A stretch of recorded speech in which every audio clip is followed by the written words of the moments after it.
Hai semua, ini adalah rekaman dari AWS User Group Online Talk Talk episode pertama dengan topik infrastruktur as a code with Terraform yang dibawakan oleh our community speaker yakni Johannes Glenn.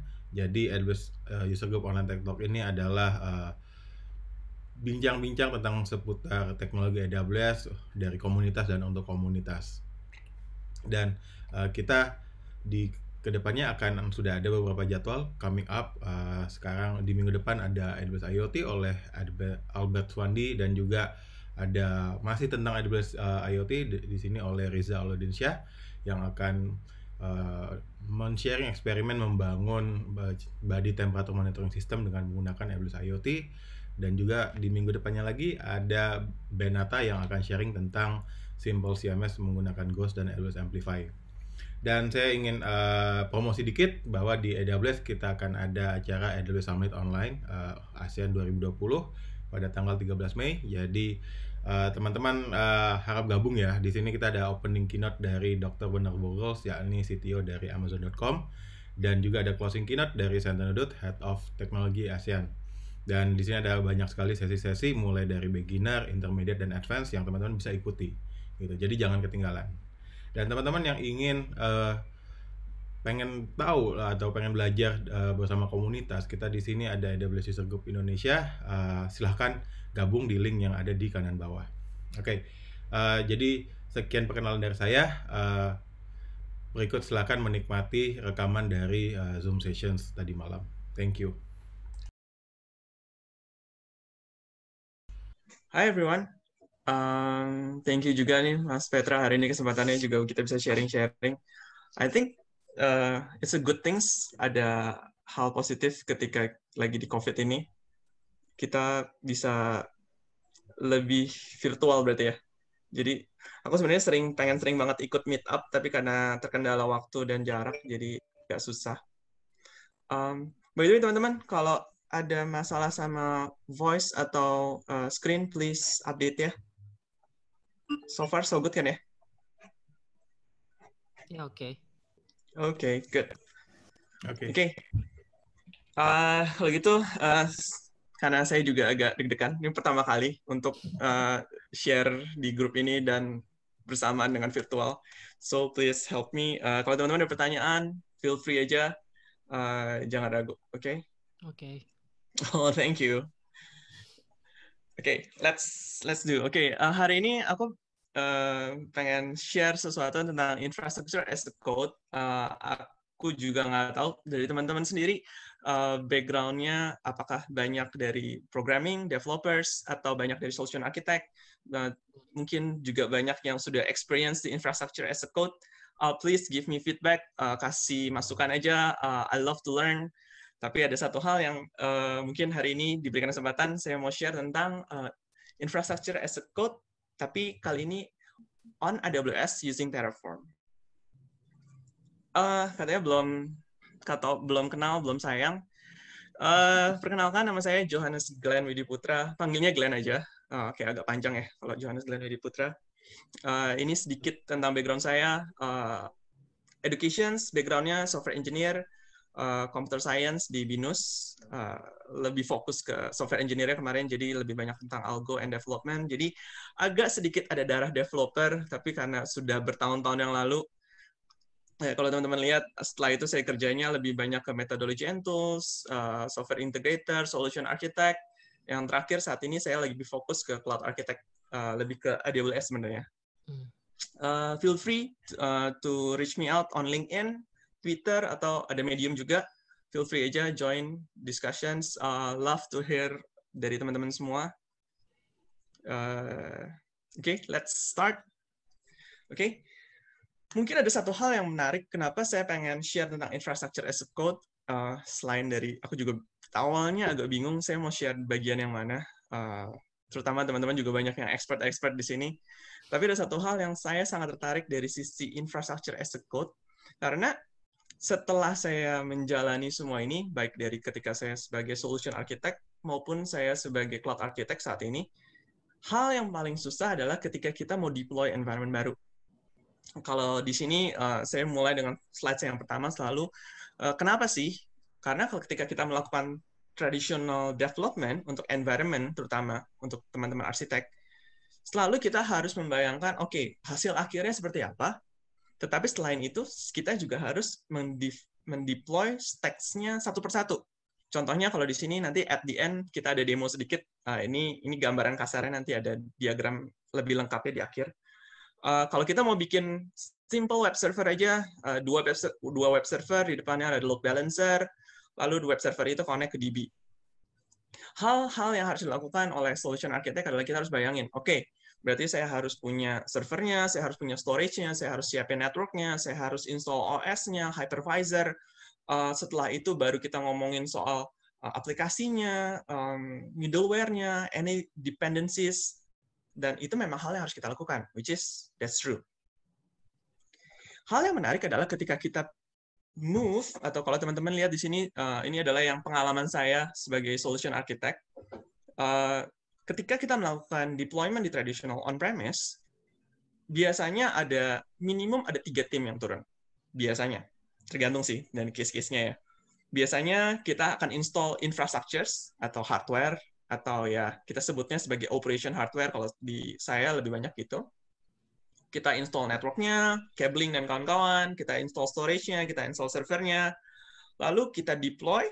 Setelah server, storage, network ready, baru kita install stack di atasnya mereka.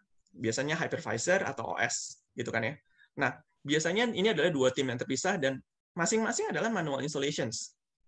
Setelah environment-nya ready, manajemennya siap, baru di atasnya kita baru install middleware, applications, anything on top of OS. Dan itu yang dilakukan selama ini di on-premise.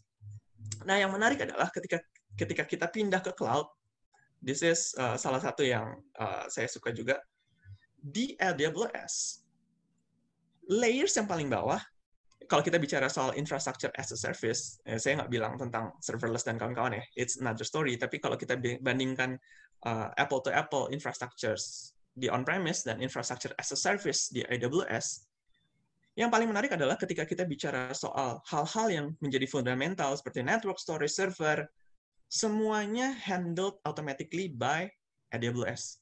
Jadi no more yang install, racking, dan kawan-kawan, semua di-handle oleh AWS. Yang perlu kita lakukan hanya satu, yaitu bayangkan kita design, lalu kita logically kita configure di AWS, which is semuanya ada di tangan kita melalui konsol. Yang menarik adalah ketika saya lagi mengalami work from home seperti ini, project cloud saya tetap jalan. Kenapa? Karena basically installable dari manapun gitu. Yang penting saya ada koneksi internet, masuk ke konsolnya, saya bisa melakukan apapun di sana. So kalau teman-teman lihat di sini, semuanya handled by AWS. Yang penting adalah kita configure aja. Kita sebagai operations, configure networknya, configure storage-nya mau seperti apa, VPC, subnet dan kawan-kawan, storage mau pakai EBS, EFS seperti yang tadi dibilang sama Mas Petra juga, EC2-nya di servernya, lalu hypervisor-nya kita nggak usah pusing, either kita mau pakai native, atau juga ada teman-teman kalau ada kesempatan mau pakai VMware on AWS, it's ready juga. Lalu kita tinggal pilih aja, deploy EC2, OS-nya mau apa. As simple as that. Lalu baru developer-nya akan melakukan hal yang mirip dengan on-premise. Masuk ke dalamnya, install things yang dibutuhkan, and that's it. Nah, permasalahannya adalah ketika kita menjalankan project deployment seperti itu, biasanya sifatnya waterfall, yaitu ada permintaan, request, lalu kita desain, sebagai solution architect saya akan mendesain seperti apa arsitekturnya, lalu kita akan coba untuk develop atau deploy development environment.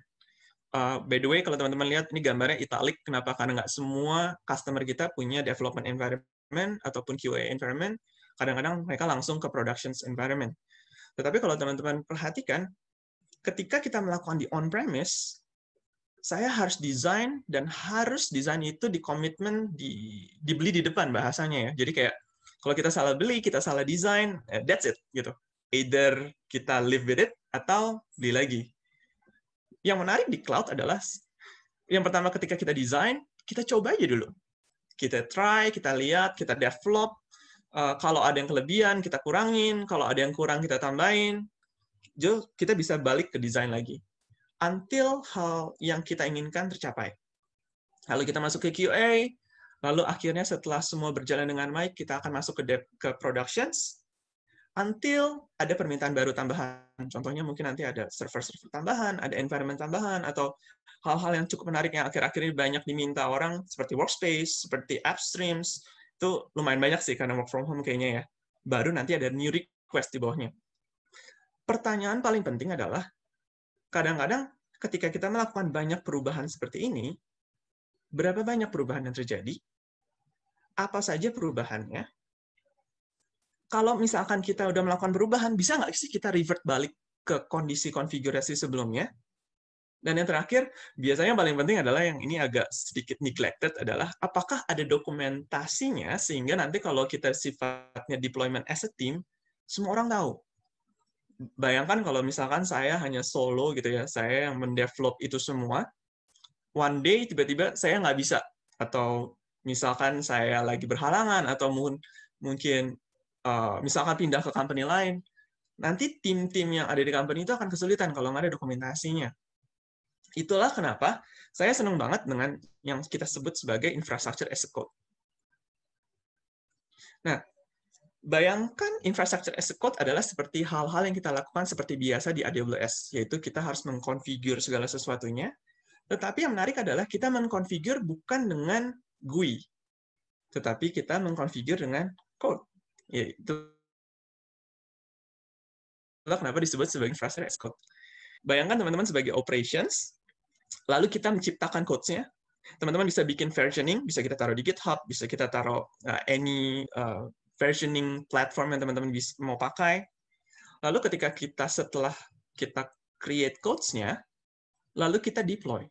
Di mana deployment itu biasanya akan push untuk sesuatu yang kita sebut sebagai API, dan API itu akan menjalankan semua konfigurasi itu di atas AWS. So, pergi ke sini, klik ini, klik ini, klik ini, kita hanya tinggal create codes-nya, deploy. Dan itu akan berjalan dengan baik. Nah, yang saya tahu, ada banyak sih beberapa pilihan-pilihan yang lain, tetapi tiga sih di sini. Dua infrastructure as a code approach yang saya senang adalah dua ini. Yang kita tahu dari zaman dulu adalah yang AWS terkenal adalah AWS CloudFormations. Tetapi CloudFormation buat saya sometimes a bit challenging. Kenapa? Karena datanya terlalu banyak. Kalau teman-teman lihat YAML-nya atau JSON-nya, wow, biasa banget. Itulah kenapa AWS sekarang keluar dengan, I think this is last year ya, AWS CDK, Cloud Development Kit. Teman-teman yang background-nya ada dari developer, yang jago programming, I think it's like, kalau nggak salah ada JavaScript, TypeScript, Python. Teman-teman bisa create sebuah codes, nanti codes itu akan ditransform menjadi CloudFormations, nanti CloudFormations itu akan di-push ke AWS. Nah, buat teman-teman yang setengah, gitu ya, ada, ya mau coba bikin documentations, bikin script, tetapi mungkin programming-nya belum terlalu masuk ke dalam programming, gitu kan, karena kita harus belajar programming, bahasa language yang dipakai itu juga. Teman-teman bisa pilih Terraform. This is salah satu platform yang saya suka juga. Kenapa? Karena awalnya sebelum saya pakai CDK, udah lama nggak coding. Jadi starting saya testingnya pakai Terraform dulu. Gitu. Ini agak sedikit perbedaannya kalau teman-teman lihat. Mungkin agak gambarnya agak kecilan. AWS CloudFormations, JSON-nya panjang banget. Kalau teman-teman lihat sini, saya bikin hal yang sama. Saya pakai CDK, saya hanya butuh 35 lines of code. Ketika saya transform jadi AWS CloudFormation, saya butuh sekitar 727 lines. Saya sendiri agak bingung kalau untuk harus type those hundreds of lines, dan saya nggak boleh salah sedikit pun, gitu kan. Still can. It's still manageable. Ada beberapa orang yang senang banget untuk tulis ini karena udah terbiasa. Developers, CDK is the way to go. Jadi kalau ada bahasa DevOps gitu ya, this is a real DevOps gitu. Teman-teman developer pun melakukan deployment operation saat itu juga. Nah, untuk yang saya bawakan hari ini, teman-teman bisa lihat di sini ada beberapa language yang disupport oleh CDK. TypeScript, this is both JavaScript nodes gitu ya, Python, C#. So teman-teman yang developer yang suka language itu, please go coba aja. Let's discuss. Gue juga pengen belajar banget dari teman-teman karena limitations dari coding saya udah lama nggak pakai coding lagi. Tetapi saya bisa melakukan hal yang mirip dengan CloudFormations dan CDK, saya lakukan di Terraform. Yang menarik adalah ketika kita melakukan development codes untuk CDK dan Terraforms, kita melakukan codes ini secara deklaratif. Maksudnya adalah, saya nggak peduli apapun yang AWS mau lakukan, selama apapun yang saya tulis di situ, itu yang muncul. Contohnya, kalau teman-teman kelihatan, I hope kelihatan sih gambarnya di sini ya. Saya mau bikin subnet, subnetnya CIDR bloknya sekian, availability zones-nya ada di 1A. Selalu saya push. Saya nggak peduli caranya AWS melakukannya seperti apa, step-stepnya seperti apa, tetapi hasil akhirnya itulah yang saya mau. So that's, I think, bahasanya adalah declarative programming, which is kita nggak perlu tahu step-stepsnya gitu. Instead of kita satu-satu, oke, steps-nya AWS do this, AWS do that, gitu. No. Jadi yang saya senang dari CDK dan Terraform adalah deklaratifnya itu. I just need to know hasil akhirnya akan seperti apa. Of course, ketika saya bicara soal IAC, jadi teman-teman sangat disarankan adalah teman-teman understand juga tentang arsitekturnya AWS dulu, karena agak sulit untuk menulis semua codes ini, tapi kalau kita belum punya gambaran seperti apa sih arsitekturnya. Jadi, it's a very good idea untuk teman-teman explore dulu, tes secara GUI, and kalau sudah ready, we can create Terraforms atau CDK. One thing yang menarik adalah, of course, karena saya pakai yang open source, saya bukan Terraform yang enterprise, ada perbedaan yang cukup menarik antara keduanya. Kalau teman-teman pakai Terraforms, karena ini bukan integrated langsung dengan AWS, dia hanya menjalankan API, which is dia akan manage state-nya by Terraforms, dia akan melakukan semuanya by Terraforms, tapi nggak diprotect. Yang menyenangkan ketika teman-teman pakai CDK atau CloudFormations adalah ketika teman-teman push semua code itu, lalu itu akan membentuk semua environment yang teman-teman inginkan, EC2-nya seperti apa, VPC-nya seperti apa. Semua itu akan diprotect dan diversioning oleh CloudFormations.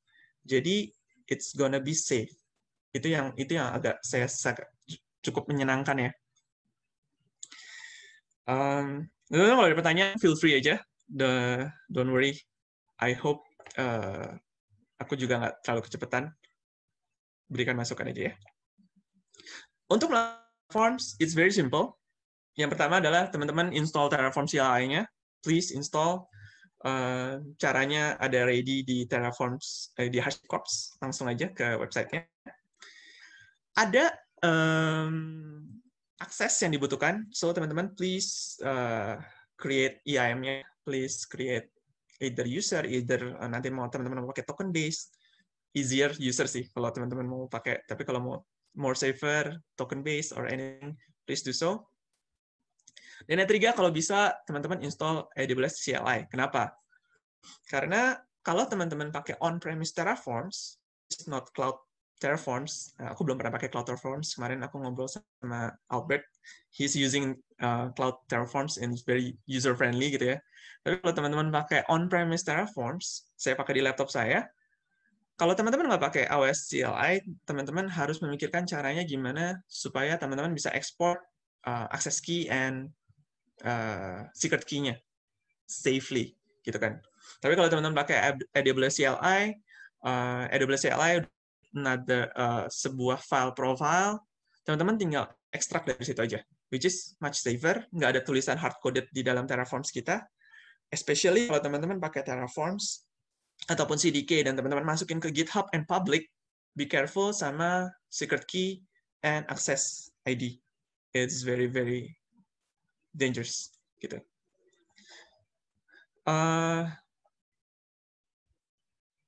Nice, ya, pakai environment variables. Bisa pakai environment variable, bisa banyak caranya. Lots of things. STS, yes. Feel free, explore aja. Di AWS masih harus set config network VPC. Is it questions? Mas Diki, ini pertanyaan atau kalau pertanyaan, yes. Setiap environment yang kita buat, kalau mau bikin VPC baru, please bikin VPC baru atau pakai existing VPC juga bisa, selama VPC itu udah ready. Yes, exactly. Git ignore, it's very important. Terutama kalau teman-teman pakai Terraforms, ada namanya plugins. And the Terraforms provider, contohnya kita mau connect ke AWS, is very, very big. Jadi kalau masuk ke GitHub, kayaknya nggak bisa. Please masukin ke git ignore. That's a very good idea. Kalau mau ubah, bisa ya setelah apply. Bisa banget, karena state-nya bisa disimpan oleh Terraforms. Bisa di-change, bisa diubah. Teman-teman mau pakai yang udah existing, udah berjalan EC2-nya, teman-teman mau import ke dalam Terraform teman-teman untuk di-manage Terraform juga bisa. You can do that. CDK juga bisa melakukan hal seperti itu. CloudFormations. Love the idea. Please give me more input ya. Love it. Nggak perlu destroy, so just di-change aja, di-update aja. Nanti dia akan cek sendiri. Yang perlu dilakukan apa? Kita create codes-nya, TF files, lalu kita melakukan Terraforms init. Ini kita melakukan initializations, apakah teman-teman pakai backends atau enggak, nanti saya akan jelasin sedikit. Lalu, kalau teman-teman mau tes dulu, simulasi dulu, please do Terraform plan. Jadi teman-teman akan lihat hasil akhirnya seperti apa, is it sesuai dengan kemauan apa enggak. Kadang-kadang we are human gitu ya. Kita do mistakes, so Terraform plan is a very good things untuk kita tes dulu. Setelah kita ready, lalu kita lakukan namanya Terraform apply. This is Terraform gonna push all the codes masuk ke AWS, doing the stuff there, pakai API-nya mereka sesuai dengan apa kita mau. Lalu jangan lupa nanti biasanya di codes kita ada namanya output. So, kita bisa capture outputnya seperti apa aja. Contohnya, I want to capture my public DNS, of course, karena aku bikin web server, aku mau bisa langsung akses dari sana. So, we can create output. Dan kalau semua sudah tidak dibutuhkan lagi, environment-nya mau kita clean up, destroy, dan clean. Yang menyenangkan dari ini semua apa? Teman-teman, ketika teman-teman menciptakan sebuah pattern, it's gonna be reusable gitu. Kalau teman-teman create satu environment dan mirip-mirip, tiba-tiba teman-teman mau bikin environment-nya sama, contohnya teman-teman mau bikin development, setelah development teman-teman mau bikin QA, untuk pemula better Terraforms less berapa quotes? Okay. Interesting. Saya sendiri udah lama nggak update, kebetulan saya baru update untuk yang versi 12 akhir-akhir ini. Yes, ada banyak perubahan banget, major changes, tapi ada comments-nya untuk upgrades dari version sebelum 12 ke 12. Agree sama Rio. Langsung aja. Anyway, kita akan merubah structure code-nya ke arah yang baru ya. So just try the new one. Agree.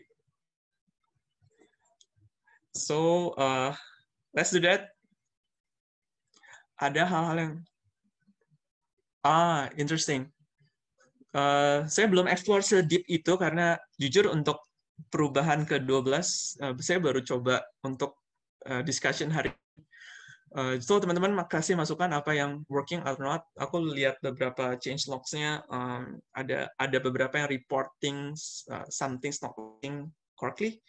So please update. Yang aku tahu hal yang paling menyebalkan adalah VS Code plugin saya untuk cek Terraforms agak sedikit bermasalah. Kenapa? Karena ada hal-hal yang berubah gitu. I need to update that plugins. So yang tadi saya bilang, kalau kita bikin environment yang sama, kita bisa reuse, kita change aja beberapa parameter yang kita butuhkan, bisa masukin di variables nanti kalau mau dimasukkan di sana. Tapi kalau teman-teman pikirkan, this is only a single man deployment. Kenapa? Karena kalau kita nggak pakai eksternal tempat penyimpanan state di luar, state Terraform teman-teman akan disimpan di local laptop. So we cannot work as a team. Hal yang paling mudah, kalau teman-teman pakai AWS, of course, tinggal create S3. Nanti ada DynamoDB untuk melakukan locking. Yang menyenangkan dari ini adalah TF state atau Terraform state, di mana ini akan disimpan, apa aja yang udah di-apply, apa aja yang nanti kalau teman-teman ubah, nggak perlu di-destroy lagi, dia akan lihat dari last state-nya seperti apa. Dari sana. Ketika kita simpan state-nya di S3, dan locking mekanismenya kita taruh di DynamoDB, means bisa melakukan hal ini secara bersama-sama. Saya bisa create Terraforms, lalu nanti ada teman saya yang membuat Terraforms yang lain, kita connect ke Terraforms yang mirip, contohnya mungkin kita pakai GitHub, lalu nanti kita pakai CI/CD dan kawan-kawan. Yang penting adalah dua hal ini. Ketika kita taruh di luar, eksternal, semua kita bisa melakukan secara bersama-sama. This is very important. Kenapa? Karena kalau kita taruh di local, means we do by our own. Tapi kalau kita taruh di eksternal, it's very easy juga, lines of code-nya cuma pendek banget. Just deploy, bisa melakukan secara teams. I think that's the basic yang saya pengen share. Teman-teman ada pertanyaan dulu? Sebelum itu mungkin kita bisa discuss dulu. Ini adalah gambaran yang saya pengen bikin. This is only a simple web server. Jadi gambarannya kalau teman-teman mau bikin web server sendiri, kalau traffic-nya misalnya awalnya seperti ini, bikin VPC, this is the largest CIDR-nya, saya bikin 20.000.016, lalu saya bikin 2 buah subnet, karena males bikin and public, saya bikin 2 public, maaf ya, this is only for testing doang gitu kan. Lalu saya bikin web server saya, so karena limited budget, saya pakainya T2 Micro, of course this is for the free things. Yang menarik adalah kalau ketika teman-teman pakai EC2, teman-teman bisa melakukan sedikit automation di dalamnya. This is manual automation. Saya push user data. Notes aja, untuk isi daripada web server ini saya ambil dari AWS training. So this web server is not my codes. Saya hanya contohkan aja. Yang menyenangkan dari codes ini adalah saya bisa lihat ketika saya melakukan load balancing dengan application load balancer, saya lagi akses instance yang mana gitu. Itulah kenapa saya pakai contoh yang ini. Biasanya pasti ada internet gateway, ada router, application load balancer. Saya juga pakai RDS. Kalau teman-teman mau pakai RDS, MySQL RDS, karena dia akan masuk di AWS, dia butuh di subnet group, dia akan create di 2 buah subnet. Dan the last things is route table. This is the route table-nya, and security group. This is only a basic security group. Saya create allow, AT, 443, and SS.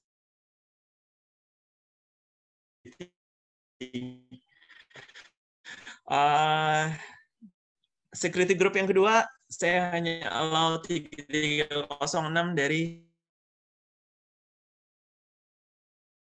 grup 1. Is it okay? Ada muncul internet not stable. Suaranya masih oke kan ya? Sempat ini putus-putus, sempat putus-putus. Tadi sempat putus-putus, sekarang udah bagus. Tadi sempat putus-putus.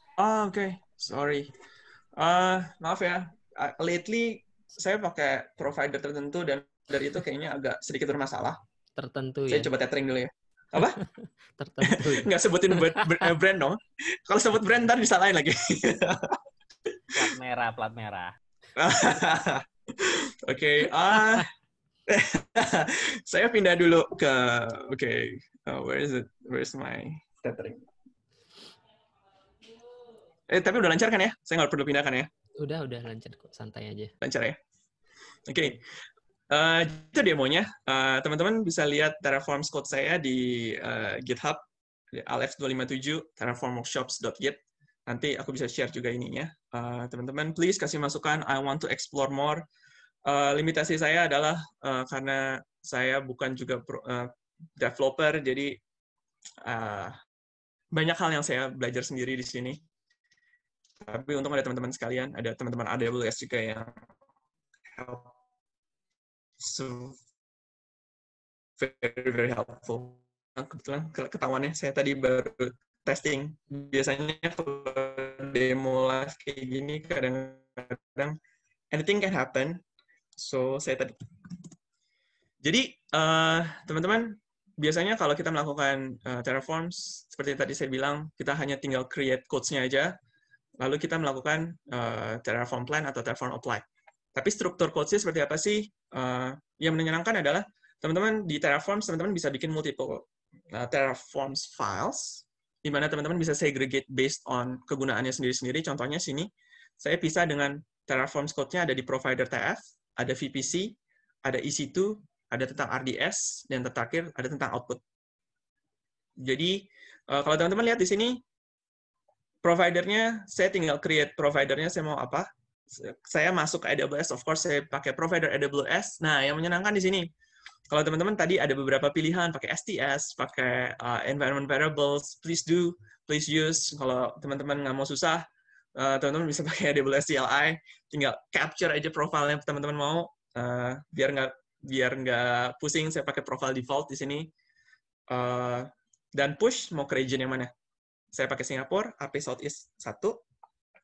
Nah, tadi kalau teman-teman lihat, external state-nya saya taruh di mana, saya tinggal create aja, backend, saya taruh di S3, saya taruh aja bucket-nya mana, region-nya apa, saya taruh TF state-nya di mana, lalu saya create DynamoDB-nya, DynamoDB table-nya di mana. That's it. Nanti tiba-tiba we can use that, gitu ya. Saya pisah beberapa, contohnya seperti VPC, di sini isinya adalah, which is quite straightforward gitu ya. Kalau teman-teman mau urutin juga bisa create VPC-nya, VPC CIDR-nya apa, bisa bikin teks. This is all, teman-teman boleh pilih mau isinya apa, mau sedetail apa, mau selengkap apa, teman-teman bisa capture sendiri. Contohnya saya bikin subnet, ada subnet 1, subnet 2, CIDR-nya seperti apa. This is menggambarkan apa yang tadi saya gambarkan di sisi arsitektur. Bahkan security groups bisa diedit-edit semua sesuai dengan kebutuhan. Application load balancer, ada beberapa yang saya tutup-tutupin. This is karena saya males, maaf ya, untuk simplicity, saya males bikin setup semua S3 ini untuk akses log dan kawan, karena saya juga nggak butuh akses lognya. Satu hal yang saya agak terganggu sedikit sama yang versi 12 ke atas, yang ini seperti kayak gini, this is my plugins cannot capture karena pluginsnya belum saya update, jadi munculnya seperti problem, seperti error, padahal enggak. This is the LB, the application load balancer. Nah, di sini adalah salah satu, kalau teman-teman pakai user data di EC2, teman-teman bisa push user datanya seperti apa. Again, this is user data from AWS training. This is not mine. Credit goes all to the AWS team, which is very, very great to create this, all of this. Jadi user data ini akan di-push masuk ke dalam EC2 saya. Jadi EC2 saya tiba-tiba akan punya web server sendiri. Intinya adalah seperti itu. Lalu setelah VPC, EC2, saya bikin RDS-nya. Maaf ya, karena saya malas. Toh ini juga untuk workshops, jadi it's okay. Username, password-nya seperti ini. And the last one, ini yang lebih penting adalah ketika teman-teman setelah menjalankan semua codes itu, ekspektasinya seperti apa sih? Result seperti apa yang teman-teman lakukan, keluarkan sebagai output gitu. Contohnya saya pengen banget punya IP EC2 saya, 2 buah IP EC2 saya yang saya buat. IP load balancer saya, ini apa aja ya? This is the DNS of the EC2. Terus, sorry, this is my DB. This is my load balancer. And terakhir, saya mau make sure bahwa user data saya adalah hal yang tepat. So, without further ado, things yang perlu kita lakukan adalah, tadi ada masukan, please do take care your git ignore. As easy as teman-teman pakai yang generically generate untuk Terraforms, which will help a lot. Tapi kalau teman-teman melakukan customizations, please make sure git ignore teman-teman at the right structures. Itu aja. Oke. Hal yang perlu kita lakukan tinggal Terraforms. Karena saya sudah melakukan Terraforms init, semuanya sudah di-create juga. Saya tinggal melakukan Terraforms plan. Biasanya saya akan melakukan hal ini dulu. Jadi ini Terraform akan melakukan simulations. Hal-hal seperti apa yang akan dibikin, teman-teman bisa cross-check. Is it VPC-nya benar, CIDR-nya? This is the good things of kita melakukan simulations dulu. Tetapi for this time sakes, saya nggak akan cek satu-satu karena akan memakan waktu yang lama. Yang bisa kita lakukan selainnya itu adalah kita melakukan Terraforms apply. Kalau semua sudah setuju. Teman-teman bisa lakukan Terraforms apply, terus bisa teman-teman bypass. This is gonna be one human interactions di sini. Tapi kalau teman-teman nanti pakai CI/CD, don't forget untuk melakukan langsung di bypass yes-nya. Kenapa? Karena kalau nggak, gonna be stuck di user interactions. Tetapi karena saya pakai user interactions, saya mau pakai ini untuk make sure bahwa saya melakukan hal yang benar. Jadi biasanya dia akan show lagi, sekali lagi, seperti Terraforms plan. Lalu, ini adalah human interactions-nya, just say yes. Lalu, Terraforms akan push semua code saya. VPC, EC2, RDS, load balancer, dan kawan-kawan. Dan kita tinggal tunggu aja. Just wait, gitu ya. Ini hal yang menyenangkan untuk para developers, para solution architect, yang cloud architect yang melakukan development di cloud gitu. Yang selama ini kita pakai GUI, klik. We have to be there. Kalau kita udah punya pattern yang benar, kita udah punya the right arsitektur, just deploy, tinggalin, lalu kita bisa santai-santai dulu sambil kita tungguin. Yang paling lama di sini adalah RDS-nya. I think this gonna take like 5 minutes. So sambil ini semua berjalan, teman-teman ada pertanyaan? Ada share, please do lots of things.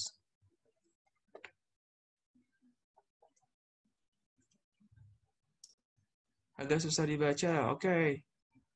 Oh, oke, interesting. Terraform landscape. Terminalnya pakai WSL ya? Yes. Actually, I'm a kind of Linux guy. Gue karena di office agak harus pakai karena pekerjaan harus pakai Windows, so WSL gonna love it. Teman-teman bisa pakai ZSH juga. So this is WSL. Anyway, VS Code punya plugins untuk masuk ke WSL, so this is directly from WSL.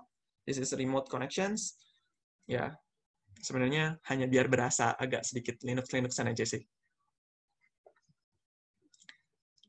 Untuk remote execute, I have not yet tried that. Ada masukan? Belum pernah coba? Please do. Kalau teman-teman ada masukan untuk remote exec, haven't tried that one. Sebelum membuat script, biasanya hal perlu diobservasi. Kalau isi itu kan termasuk simpel yang untuk sampai dipakai. Gimana kalau Mas mau buat VPC? Karena part di VPC ini menurut saya paling banyak untuk bisa ready to use. Exactly. Biasanya, itulah kenapa tadi saya bilang kalau teman-teman mau buat Terraforms ini, saya sangat setuju banget.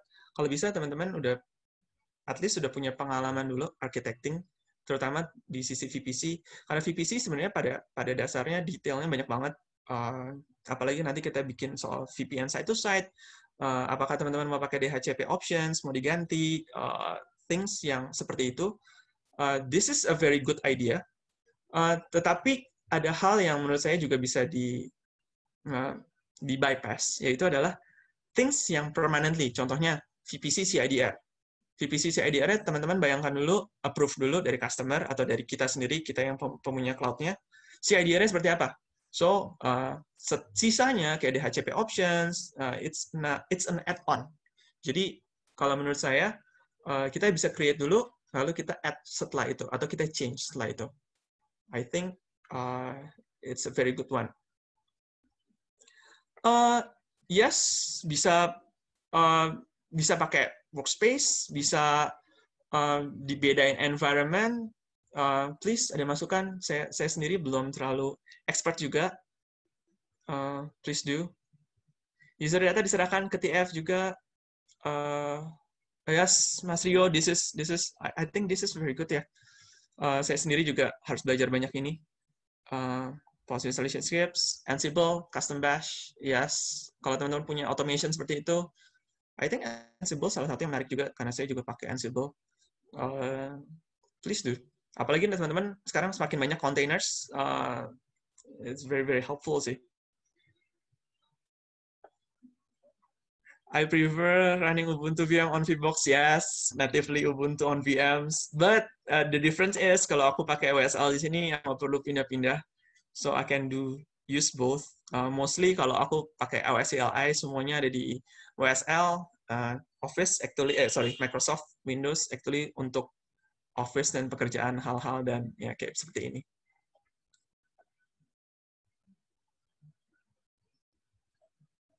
Oh, Slackware. Okay, that's awesome. Okay. This is the output, teman-teman. I think 5 minutes has passed. Ini hasilnya, teman-teman bisa lihat application load balancer-nya, DNS-nya seperti apa. You can try. Kalau teman-teman kelihatan dan mau coba sendiri, bisa juga. Just paste it. So, this is one of the trainings yang saya dapat juga dari AWS. So credit all to AWS again. This is the apa ya? The web servers gitu, simple. Cuman intinya adalah punya web servers, terus dia bisa tarik data dari RDS. Saya harus post untuk endpoint daripada RDS-nya. IPDB-nya adalah ini. Oke, karena dari tadi database-nya sama, username-nya sama, password-nya sama, saya tinggal post aja, save. And that's it. So this is already working web server. Saya bisa add inventory. Misalkan contohnya store-nya di mana? Jakarta. ID-nya apa ya? Build as Deeplands. I want that Deeplands, tapi belum ada di Jakarta. Quantity-nya 2, gitu. Contohnya submit. So this will be stored di MySQL RDS. Mau di-delete, we can delete it. Dan teman-teman kalau perhatikan, ini yang saya suka dari contoh web server ini adalah this page generated by instance, this is the ID of the EC2 gitu ya, di availability zones yang mana gitu. Kalau teman-teman bikin multiple availability zones untuk presentations atau workshops, it's very very useful. Contohnya kalau saya melakukan seperti ini, see the ID is changed. Tadi I something, contohnya ya sekarang I0FB something gitu ya. Lalu saya masuk ke load balancer saya lagi, so change. This is another EC2 instance. So our load balancer is working actually. Saya bikin 2 EC2. This is the working EC2. Hal yang terjadi, this is my console actually. Temporary users, ada 2 buah VM yang baru dibikin, EC2 workshops, EC2 workshop web 2. This is all the results of dari Terraform code yang tadi kita bikin. This is real things. Load balancer, kalau teman-teman mau lihat, RDS.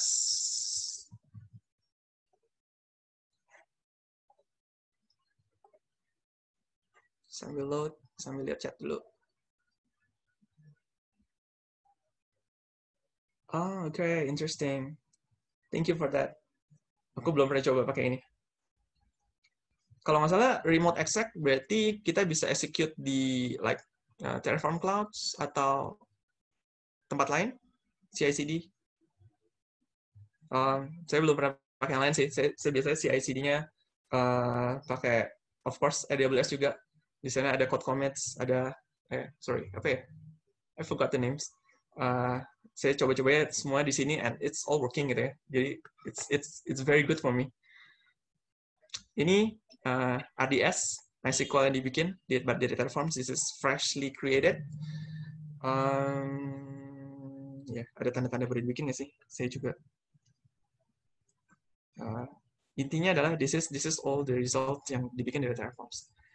So teman-teman, this is all yang mungkin saat ini bisa saya share. Mungkin lebih banyak teman-teman ada masukan, ada JQ untuk parsing JSON. Oke. Nice. Soalnya kalau nggak parsing JSON-nya is gonna be messy banget ya. Agreed. Oke, ada pertanyaan teman-teman? So I think we can go to Q&A. Aku mau balikin ke Mas Petra. Yes, boleh share slide-nya. I think bisa aja nanti di-upload di SlideShare atau nanti ini bakal saya recording-nya bakal saya upload di YouTube. Jadi nanti bakal saya share. Ken. Jadi kalau Glenn mau upload di SlideShare nanti slide di share di Telegram ya bisa juga sih. Gitu. Oke, will do. It's fine. Semuanya custom by saya, jadi tolong berikan masukan juga kalau ada yang harus diperbaiki ya. Ada pertanyaan? Ada masukan? Please do, I love it.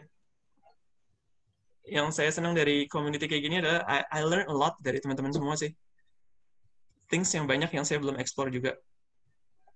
Ya, exactly. Makanya this is why kita harus sering-sering ketemu gitu kan. Build this kind of meetings di mana kayak kita ngomongin satu topik dan ternyata saya lihat banyak pengalaman ini. Padahal kalau misalnya di Telegram grupnya kayak sepi gitu kan, tapi begitu ini kita ngomong tentang Terraform, nah semuanya langsung sharing ilmu. I think this is really great one lah. This is really great great engagement. True.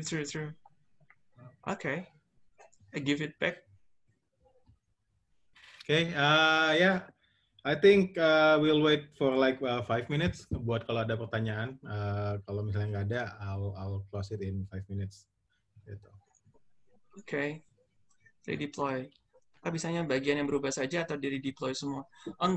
Menurut saya sih, saya udah coba sih. Yang perlu di redeploy hanya yang berubah aja. Nanti TF state yang akan cek sendiri. Apa yang udah di deploy, codes apa yang teman-teman ubah atau teman-teman tambahin, nanti itu yang akan nambah sendiri.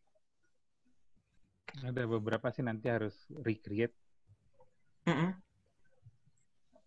Ya, maksudnya most of the time kita rubah, misalnya kita ganti security group di EC2 instance, dia bisa in place. Tapi kalau contohnya misalnya kita mau ganti key pair misalnya, dia akan si Terraform plan akan insist untuk replace. Jadi nanti dia bisa, makanya penting banget soal Terraform plan untuk lihat what's going on. Setuju banget. True. Hanya menampilkan output saja atau use case lain? Teman-teman ada masukan? Output. Kalau saya sih sejujurnya output ini untuk menampilkan output atau teman-teman mau pass that output to another codes, automations, it's very, very useful sih. Is that a questions?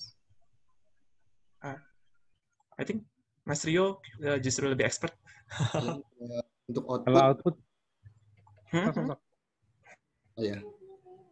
Iya, kalau aku biasanya penggunaan output sih biasanya digunakan untuk proses selanjutnya. Misalkan aku biasanya pakai local exec, terus dari local exec itu nanti aku buat generate Ansible environment. Buat generate IP-nya, IP private-nya si AWS-nya. Baru nice. Lalu kemudian lanjut ke configuration management-nya buat si VM-nya. Kan kalau yang ini sekarang baru masuk di IaaC-nya, baru masuk ke si configuration management untuk si resource yang dibuat tadi, khususnya VM. That's very good. Ya, yang menyenangkan ada banyak use case yang aku pengen coba juga sih setelah ini.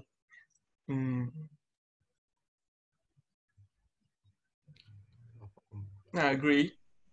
Somehow Terraform Cloud ada yang free kan ya kalau nggak salah ya, like 5 users free, teman-teman bisa pakai. Kemarin Albert yang ngajarin saya justru aku agak a bit old school dan kayak aku pikir tadinya open source is much cheaper gitu ya. untuk GUI-nya, I think kemarin Albert juga show Cloud Terraform Cloud-nya is very very user friendly, bisa di-combine ke GitHub, GitLab dan kawan-kawan. Exactly. Please share, Bro Albert, pengalamannya. Baru coba aja sih. Maksudnya biar malas buat S3 sama DynamoDB-nya. Jadi backend itu state-nya dimasukkannya ke Terraform Cloud sih. Bisa juga remote exec Terraform-nya dijalankan di Terraform Cloud. Jadi versionnya trigger-nya di cloud dari CI/CD pas kita push ke satu brand sih. Jadi kita kemarin katanya cuman kita tinggal push git-nya, nanti webhook langsung nanti dijalanin di Terraform Cloud gitu ya? Iya, Terraform Cloud-nya yang untuk jalankan bisa juga. Nice. Ya, ada Atlantis lagi. Ya.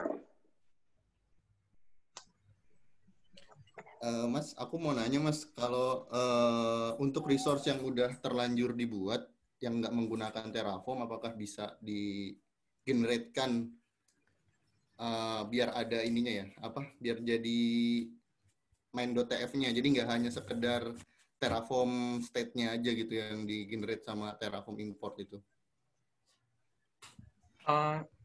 Nanti kalau teman-teman ada masukan, please do. Biasanya kalau udah terbuat, terus saya mau combine di manage oleh Terraform, saya pakai import. Jadi nanti tinggal bikin placeholder-nya aja, lalu kita import resource-resource yang kita mau. Kita tinggal pointing, jadi kayak bikin AWS instance buat EC2 gitu kan, namanya apa. Nah, nanti itu kita langsung import dari, misalkan ID EC2-nya apa gitu. Jadi nanti existing EC2 bisa kita masukin ke Terraforms. Ya, itu pengalaman saya sih. Teman-teman ada pengalaman lagi?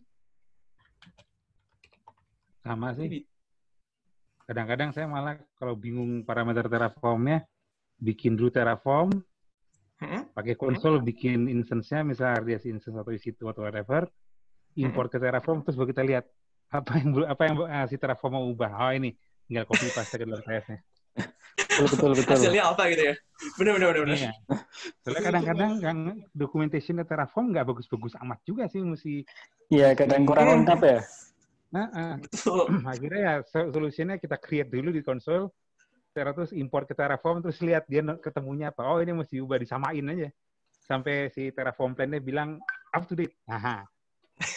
Soalnya saya kadang-kadang nge-deploy itu kan buat beberapa, jadi misalnya saya ada suatu produk dari company saya, itu arsitekturnya itu hampir nyaris identical.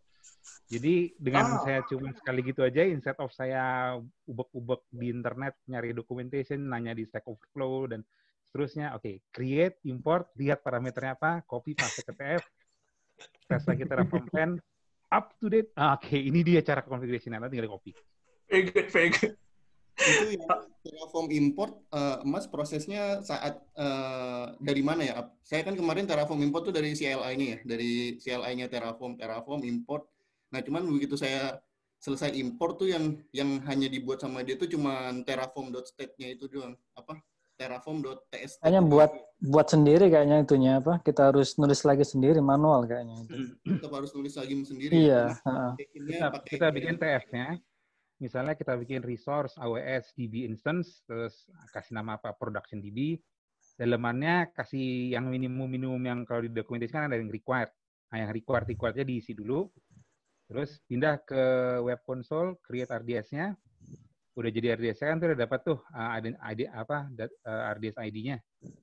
Balik lagi ke Terraform import aws_db_instance.prod_db, terus tempelin itunya, RDS ID-nya, plug.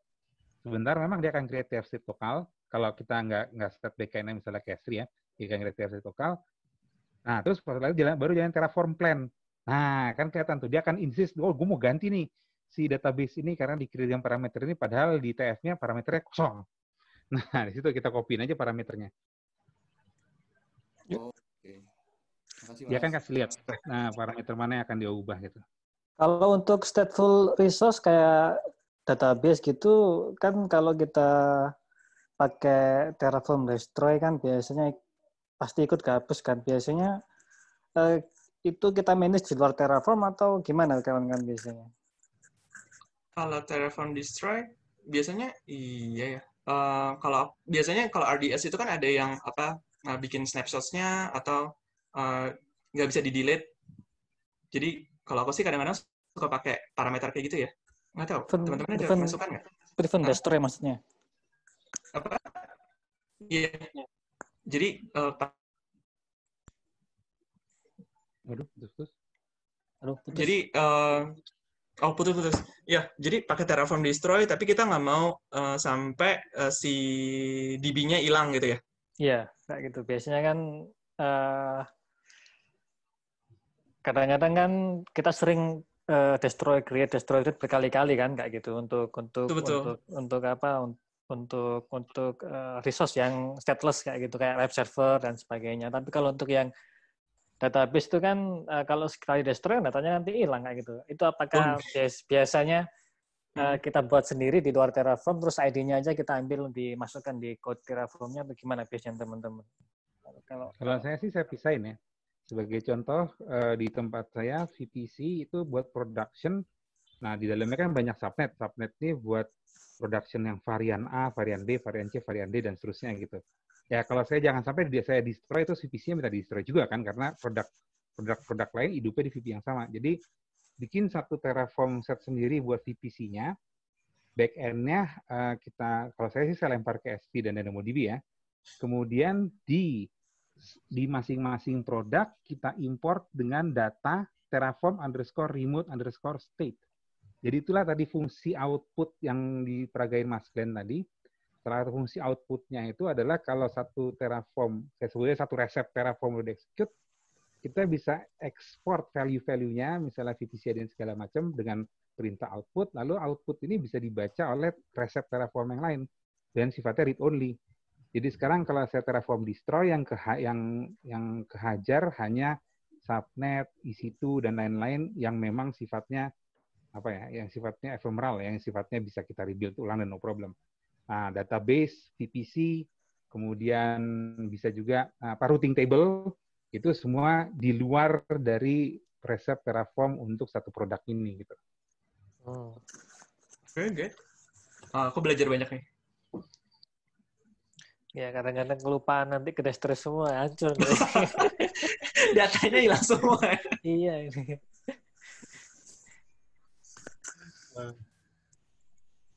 Itu waktu saya belajar tentang remote state itu tuh, men. Berapa kali salah. Untung sih ngetesnya di Cloudline yang memang saya nggak usah sebut mereknya.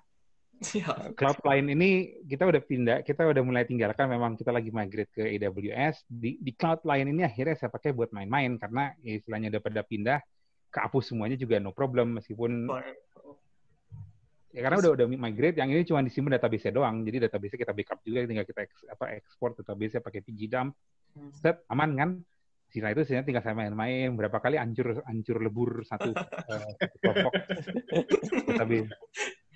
Dapat pengalaman jadinya. Pengalaman yang paling bagus itu setelah trial dan error terus sampai oh no. Nah, itu pengalaman paling bagus. Betul. Begitu sampai oh no, terus oh my god, itu nempel banget, nggak seumur umur nggak bakal pernah lupa. Panas dingin itu. Pasti waktu eksekusi panas dingin habisnya itu. Iya. Itu yang nempel ke otak gitu.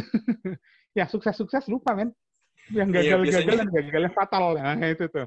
Sampai keringet dingin terus nunggu SP keluar kan. Trauma gitu. Drop database. Nice. Jadi buat improvement buat selanjutnya saya minta feedbacknya ya dari teman-teman ya. Itu ada link. Please do give feedback. Jadi biar tahu nanti ke depannya apa yang bisa kita improve gitu. Kayak intermezzo doang. I think we have like masih banyak waktu sih sebenarnya. Plannya sampai 20-30 ya. Link feedbacknya ditaruh di Telegram aja kayaknya deh. Kalau ini close kan link feedbacknya kayak ini. Oh iya. Ini kalau chatnya ini record atau enggak ini? Kalau di Zoom. Oh enggak ya? Enggak sih, bisa save juga sih. Masing-masing bisa nge-save sih. Soalnya saya juga banyak tip yang bagus di chatnya, ini bisa langsung hubungi chatnya. Oh iya. Ini Thomas Aston nih kayak baru sering ada di Telegram, baru ngeliat penampakannya. Iya. Halo Mas, aku mau nanya dong Mas. Di sini kan mungkin sebelumnya Mas ini ada yang pernah nyoba Terraform untuk kebutuhan production ya. Yang mau aku tanyain di sini adalah ketika kita memberi developer hak untuk membuat instance sendiri gitu, atau membuat resource di AWS, cuman berdasarkan templating yang kita buat dari Terraform ini. Nah, biasanya resource apa sih yang diberikan ke developer atau ke engineer lain di luar dari tim infra atau tim DevOps untuk mereka dapat create sendiri gitu. Mungkin selain instance gitu. Dan andaikan instance biasanya batasan-batasan apa sih yang diterapkan, diimplementasikan di template atau di modul Terraform tersebut? Oke. Kalau ada masukan, kalau menurut aku sih tergantung dari policy-nya masing-masing ya. Itu kan tergantung dari policy grup dan teams-nya. Jangan lupa kita juga bisa batasin aksesnya pakai IAM. Of course, we need akses ke AWS. So, kalau dia nggak boleh create instance tertentu, walaupun dia create Terraform-nya, nggak bisa diakses gitu. I think it's a very good juga. Tapi mungkin teman-teman yang lain yang lebih experience, ada pengalaman.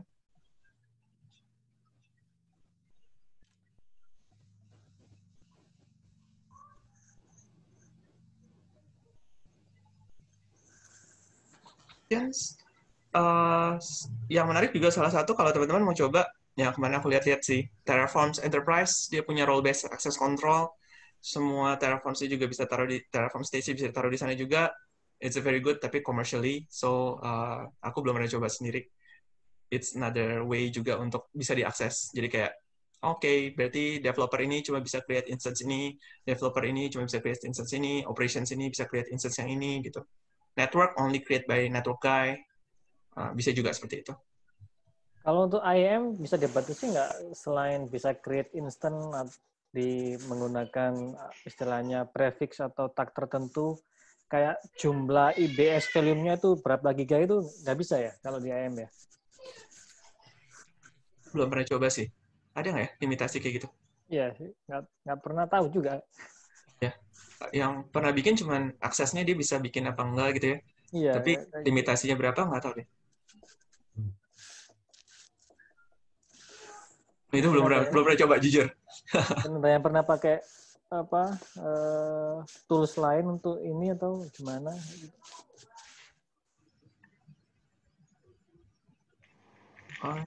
Not sure. Ada masukan? Coba sharing ya. Halo. Yes. Kalau biasanya sekarang nggak salah IAM tuh udah ada ini deh, yang permission untuk power user. Kalau dulu itu di dokumentasi kan power user harus dibikin sendiri tuh. Jadi kalau misalnya kita bisa kasih akses ke orang power user, dia bisa create, delete, tapi dia nggak bisa ngakses IAM-nya. Atau pilihan kedua itu kita bisa bikin jadi kayak multi user account di AWS. Jadi kita kasih dia satu AWS account, tapi sebenarnya dia cuma anakan dari account utama kita gitu. Oke. Jadi kita bikin aksesnya kayak cross account gitu ya, akses. Mungkin yang fine grain apa itu yang aku juga belum tahu sih. Bisa sedip apa kayak bikin RDS, volumenya cuma bisa maksimal sekian gitu. Aku belum pernah bikin sih. Biasanya sih kalau nggak sekalian digabung sama pakai STS ya. Jadi kan ya, kayak IAM-nya di utama, terus tapi nanti dia bisa ngakses ke account yang lain gitu. Itu jadi kayak kalau buat usernya sendiri sih kayak dia bisa ngapa-ngapain aja di dalam, cuman kita bisa monitor. Sama kalau ada kenapa-napa nanti di account-nya bisa di freeze. Kayak gitu sih biasanya. Yang pernah nyoba 2 itu doang. Sama-sama.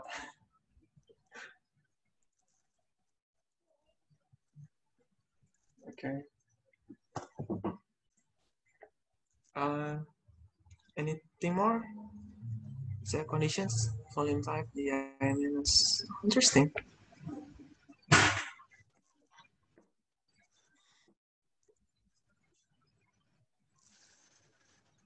Yeah.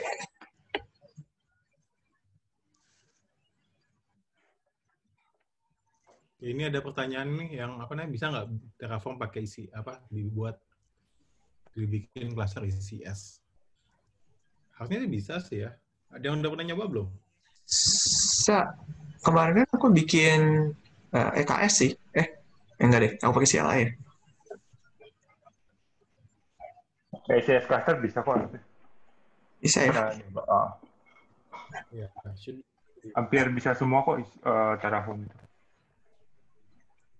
Yang PR itu cuman bisa kok Terraform kalau versinya naik. Itu sih yang paling masalah. Iya, banget sih ya.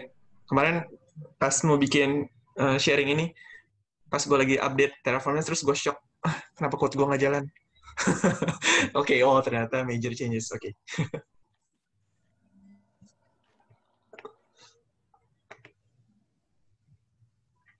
Oke, any other question? Ya teman-teman.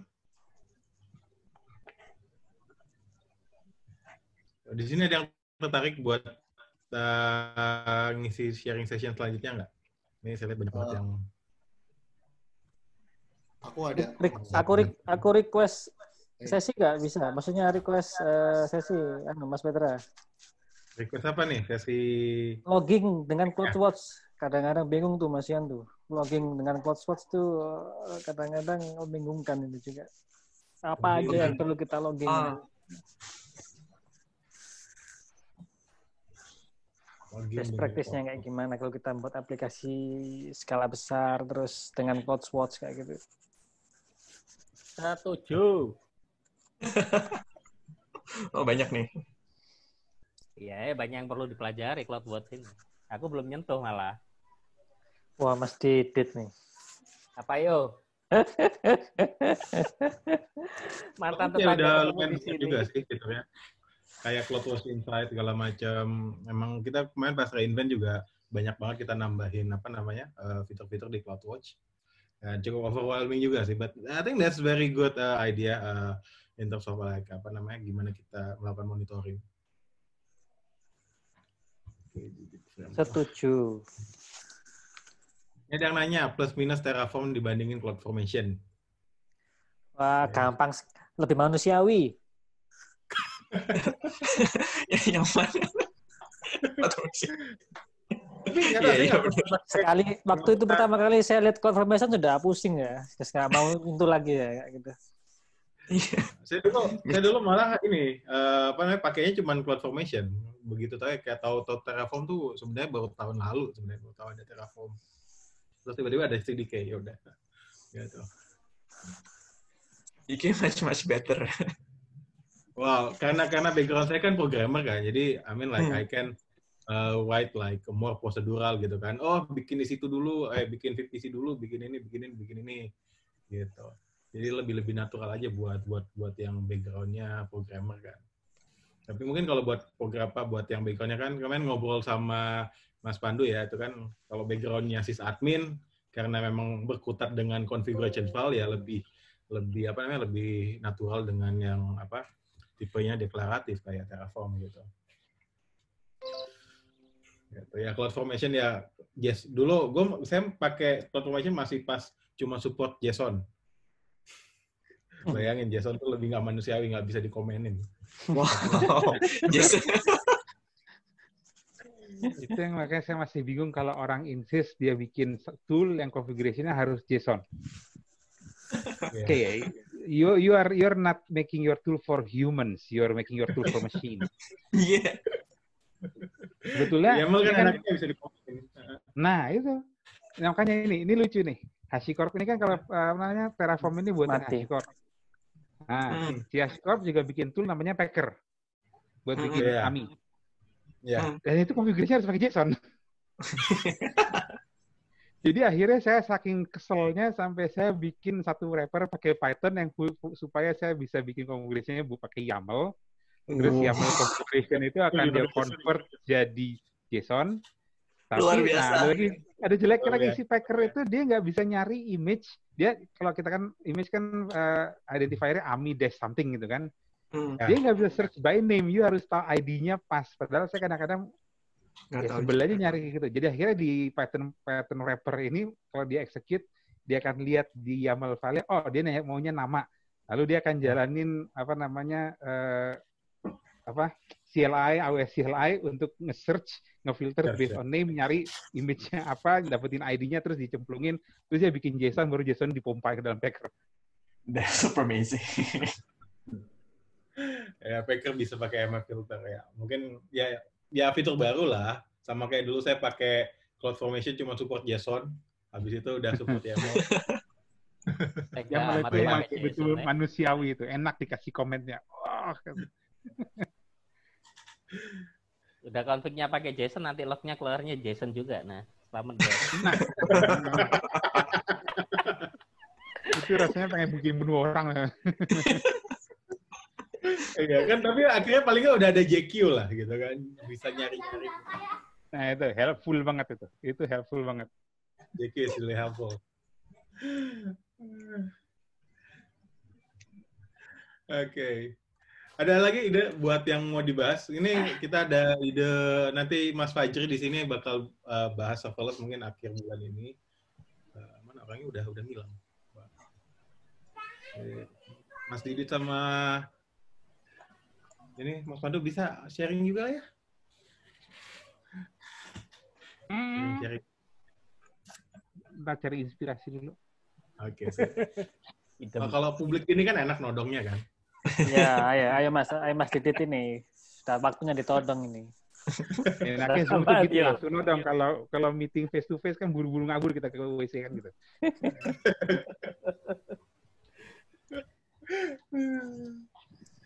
Oke.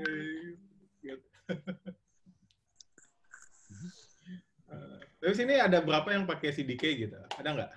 Atau semoga bukan saya doang. Saya lebih suka pakai Terraform ya. Lebih ya. Ya. Nggak mikirin urutan juga kalau Terraform kan? Iya, betul.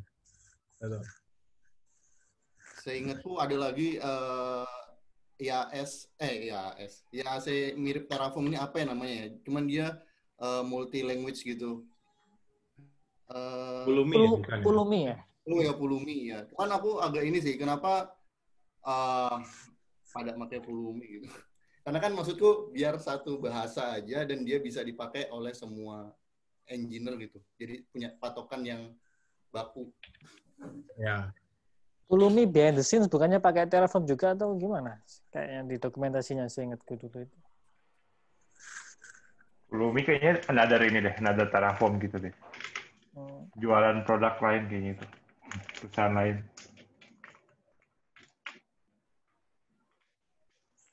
Iya, kalau misalnya namanya filter. Kalau misalnya CDK kan dia multiple bahasa kan. Ini maaf nih, motong dikit.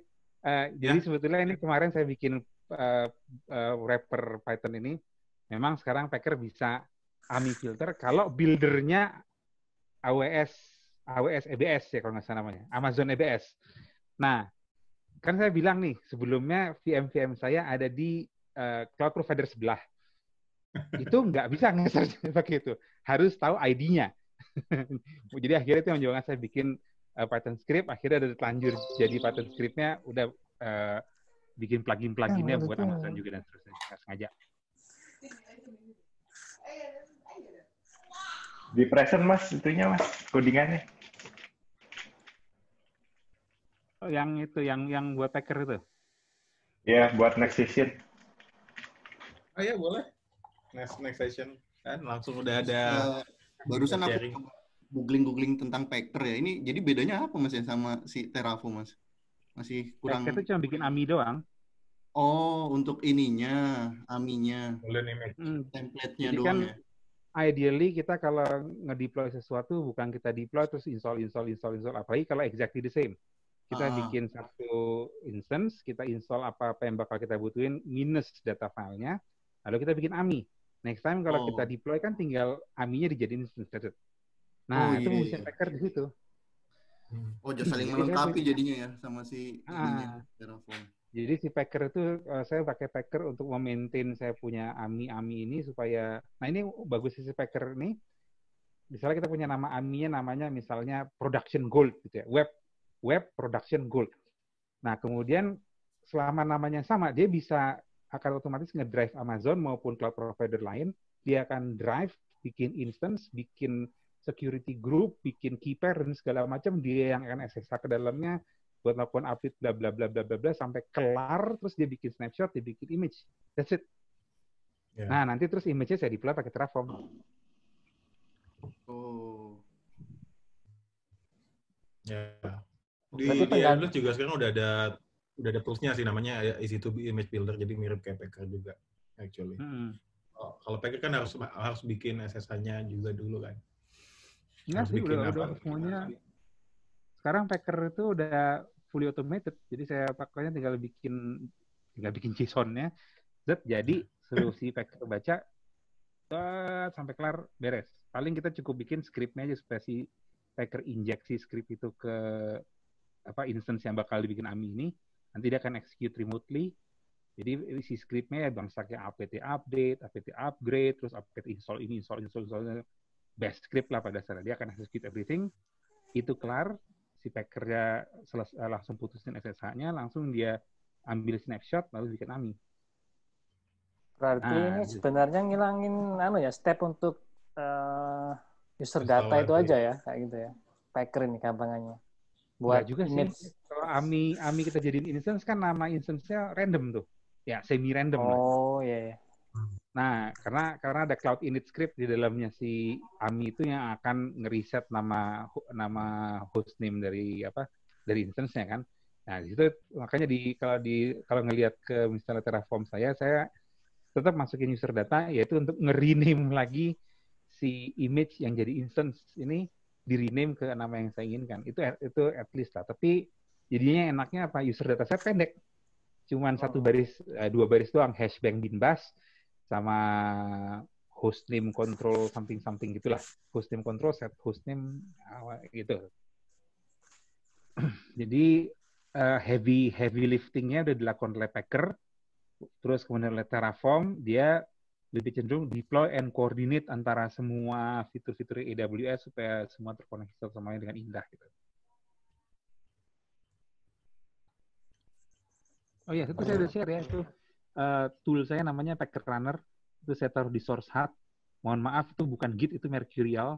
Wih. Keren, Mercurial. Udah lama nggak dengeran itu. Mantap. Sampai sekarang saya kalau punya project-project pribadi selalu bikinnya Mercurial, HG init, that's it. HG Soft kan dibuat biar orang bisa akses lewat network. Kalau ininya yang open source yang kayak bangsa, kalau GitLab kan Git, dia kan ada Heptapod yang Mercurial based. Itu lagi dicobain. Kalau Bitbucket masih support nggak sih? Enggak. Malah mau dijeletin semua yang berbasis Mercurial. Sebel banget. Wah, kasihan banget. Terus saya sebelum pakai Git, sebelum pakai Mercurial juga. Lebih apa ya? Tapi enak sih Mercurial tuh.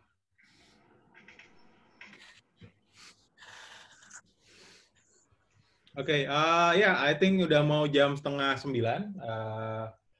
Kayaknya ini saya tutup aja. Jadi thank you banget buat Glenn yang udah sharing, dan teman-teman yang belum gabung ke Telegram group kita, please gabung ke Telegram group kita nanti biar dapat info-info tentang acara-acara ini, dan nanti ya tunggu aja selanjutnya. Dan buat teman-teman yang pengen sharing, nanti saya bakal todong satu-satu karena ini kayaknya banyak banget yang bisa di-sharing di sini, ilmunya banyak gitu. Oke. Sekian dan terima kasih. Have a good night semuanya. Bye. Bye. Thank you. Bye. Thank you. Thank you everyone.